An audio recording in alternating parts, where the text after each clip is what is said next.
Hi, fifth grade. Welcome back.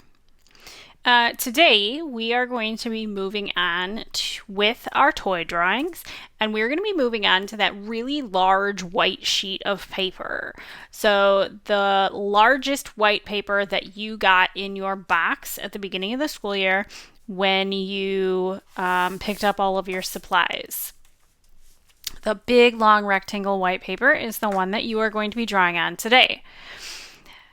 I'm not a student, so I didn't get a large white sheet of paper. And just looking around my house, I was able to find this yellow one, this pale yellow paper, that is similar in size to the one that you have. So I'm going to be using this yellow paper today, but you are using that huge white one.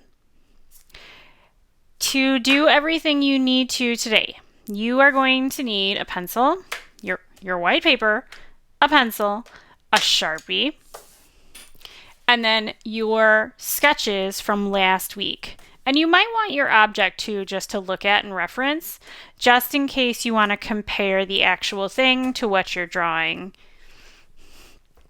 So these items are what you're going to want today.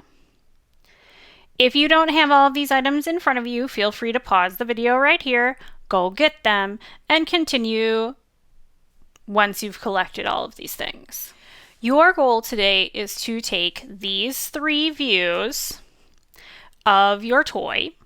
My toy is Pikachu, but you're doing the three views of the object you drew last time, and you are redrawing them even larger onto your big white sheet of paper.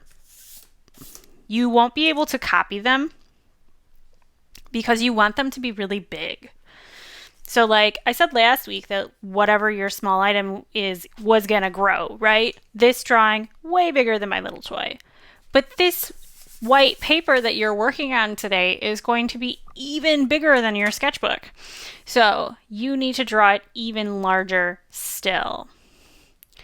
These three views are going to end up touching and overlapping on the big white paper. You want to fill as much of the space of the white piece of paper as you can. It is your choice how the paper goes. If you keep it tall, you make it wide, whichever way you want it. That is your choice. Okay, you do not have a horizon line. This is not a scene.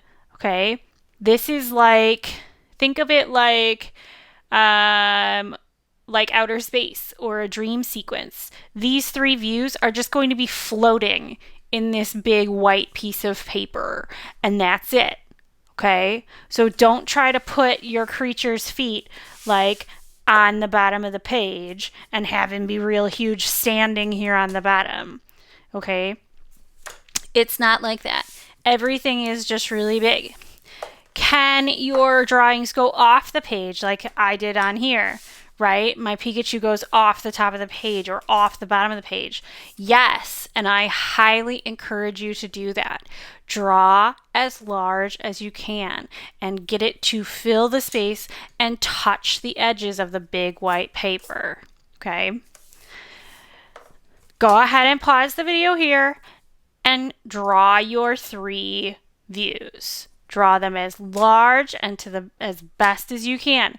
Draw lightly so that if you need to erase, you can.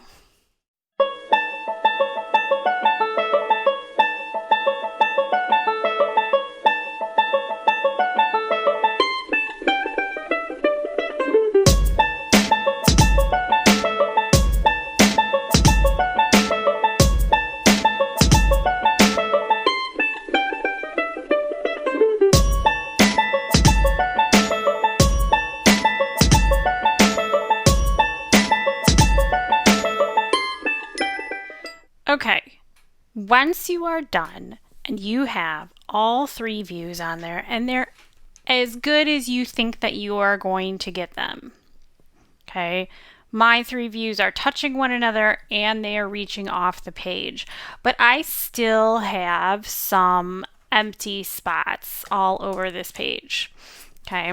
Those empty spots are our background. I am going to give you the opportunity to come up with your own background. However, just like when when you think about your objects floating in space all over the place, right? You need to think about the items in your background also floating about. And whatever you put in your background, you should also have that relate back to your toy. So for Pikachu here, I could make a bunch of Pokeballs and draw them in the background to take up space. I could go through and draw a bunch of lightning bolts because that's his element, is electricity. I could even go through and put the text in bubble letters of Pokemon, like in the background. I could write his name, Pikachu, in bubble letters all through the background. Okay, just for time's sake, so that you are not watching me do this for forever, I'm going to go with the lightning symbols, and I'm just gonna like spot them all over the place. Some of them are going to cross through my drawing, some of them are going to go behind my drawing, but they are going to take up a lot of this background area. Again, draw large. Okay. Once you are done with it and you feel confident about it and you have filled the space, then you are going to Sharpie your whole paper. If you are unsure whether you have drawn large enough, if you are not sure if you have drawn large enough, please take a picture of it and send it to me in a message.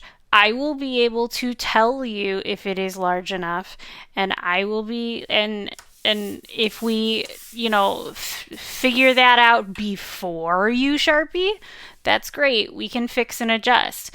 If you ask me that after you Sharpie, there's nothing we can do. The permanent marker is just that. It's permanent. So, better safe than sorry, right? Draw large and ask if you are not sure.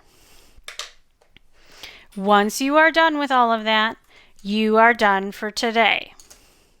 Okay?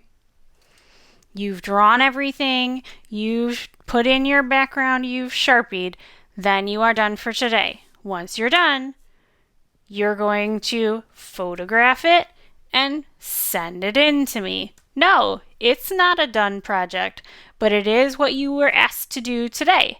So you're going to show me through a picture that you've done it. So you photograph the page in the stage that it's in, and you turn it in to me. Okay? I'm going to finish off mine, and I want you to finish off yours.